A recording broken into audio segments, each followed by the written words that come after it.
Assalomu alaykum hurmatli fuqarolar, Furqat mahallasi, mahallasi fuqarolari. Biz bugun yerga sayyor qabulni tashkil qilgan edim.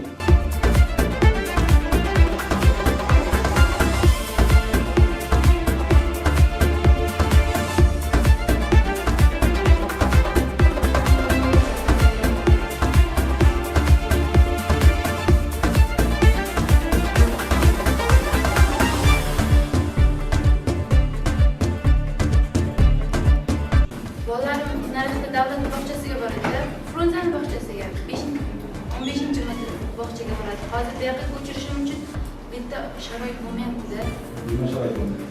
To'lib qolgan deyapti. Yagona ichiga borib ariza topshiring. Ikkita bolam bog'chaga boradi. Yoshlar agentligiga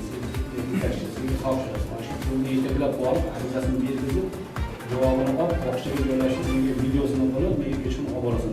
Sen agentlik kattasi, sen buni